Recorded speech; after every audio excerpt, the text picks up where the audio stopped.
యూపీఐఏ అని పేరు వచ్చేటట్టు పెట్టారు కానీ దానికి ఎబ్రివేషన్ పూర్తిగా ఇప్పటికీ వాళ్ళకి కూడా గుర్తుందో లేదో నాకైతే ఐడియా లేదు. మామూలుగా ఇదివరకు అయితే యూపీఏ ఎన్డీఎల్గా ఉన్నంత వరకు నేషనల్ డెమోక్రటిక్ అలయన్స్ అని, లేకపోతే కనుక యునైటెడ్ పీపుల్స్ అలయన్స్ అని చెప్పి ఇట్లాంటి పేర్లు అయితే ఉన్నాయి. ఇప్పుడు వచ్చేటప్పటికి ఐఎన్డిఐ వచ్చేటప్పటికి అదేదో ఇంటర్నేషనల్ లాగా అయిపోయింది. ఇండీ కూటమి అని అనుకుందాం.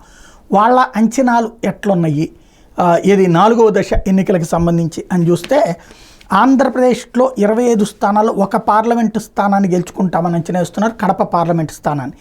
అట్లాగే తెలంగాణలో 10 స్థానాలు గెలుచుకుంటాం 17కి అని అంచనా వేస్తున్నది కాంగ్రెస్ కూటమి. అందులో 10 కూడా కాంగ్రెస్ గెలుచుకుంటుందని అంచనా వేస్తున్నారు. ఉత్తరప్రదేశ్లో అంటే ఐఎన్డిఐ కూటమిగా 13కి జరిగిన ఎన్నికల్లో 5 స్థానాలు గెలుచుకుంటామని అంచనా వేస్తున్నారు. అట్లాగే మహారాష్ట్రలో 11 స్థానాలకు జరిగిన ఎన్నికల్లో 6 స్థానాలు కూటమిగా ఐఎన్డిఐ గెలుచుకుంటుందని అంచనా వేస్తున్నారు. పశ్చిమ బెంగాల్లో 8 స్థానాలకు గాను ఐఎన్డిఐ కూటమిలో మమతా బెనర్జీ ఉంది కాబట్టి ఆవిడ 5 స్థానాలు గెలుచుకుంటుంది అని అంచనా వేస్తున్నారు. అట్లాగే మధ్యప్రదేశ్లో 8కి గాను 2 స్థానాలు గెలుచుకుంటామని అంచనా వేస్తుంది ఐఎన్డిఐ కూటమి. బీహార్లో 5కి గాను 3 గెలుచుకోగలమని అంచనా వేస్తోంది. జార్ఖండ్లో 4కు గాను 2 గెలుచుకోగలమని అంచనా వేస్తోంది.